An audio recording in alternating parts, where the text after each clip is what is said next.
जी हाँ दोस्तों, अगर आप लोग भी चाहते हैं सहेली म्यूजिक की ऑडियो वीडियो सबसे पहले आप तक पहुंचे, तो लाल बटन दबाकर चैनल को सब्सक्राइब कर ले और साथ में बेल आइकन घंटी को दबा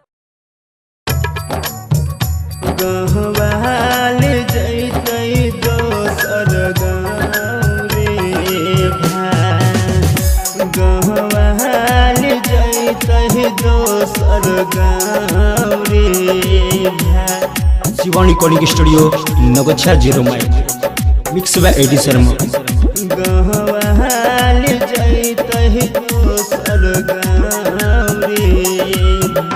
तुआरा पयलो बराती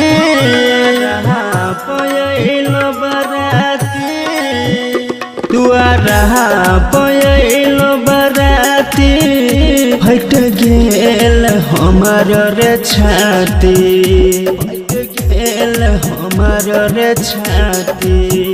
दुआरा पयलो बराती फट गेल हमार रे छाती।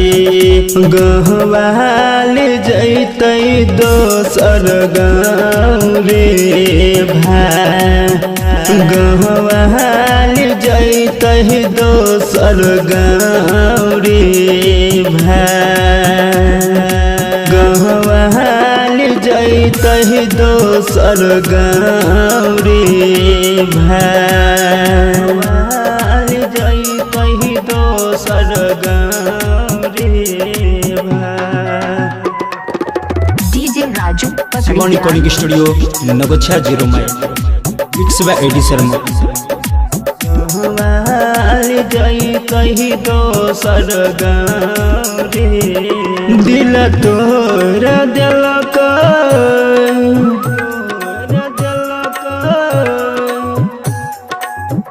दिल तोड़ देलक, दोसर नाम के मंगिया सजैलक, दोसर नाम के मंगिया सजैलक।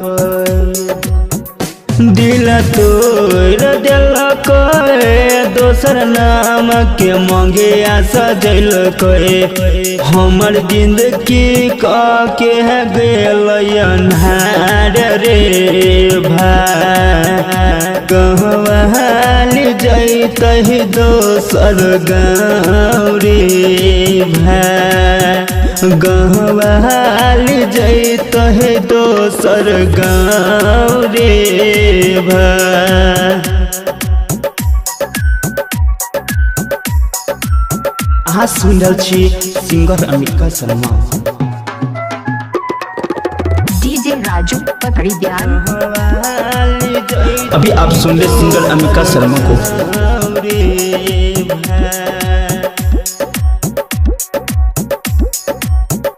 बुझलक न हमर मजबूरी, बुझलक न हमर मजबूरी, बुझलक न हमर मजबूरी।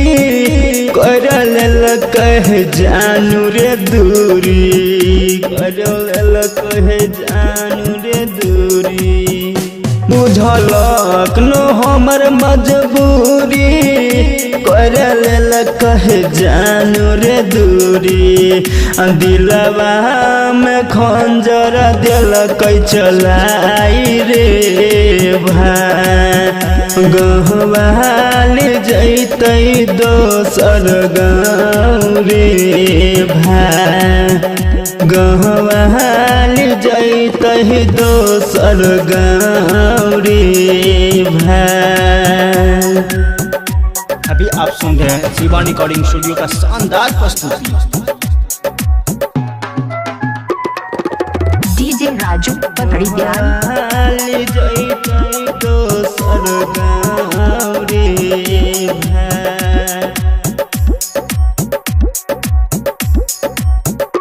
राइटर हम यशीष के पासू, राइटर हम यशीष के पासू, राइटर हम यशीष के पासू। दिल के चांदू यमिका के आंसू, दिल के चांदू यमिका के आंसू। राइटर हम यशीष के पासू, दिल के चांदू मीठा के आंसू सूरज मनोहर के जिंदगी कैल कई वीरान रे भाई गहवाल जैते दोसर गाँव रे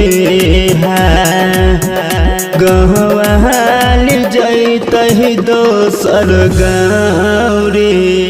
Shivani recording studio Nagochha 0 mile mix by 87।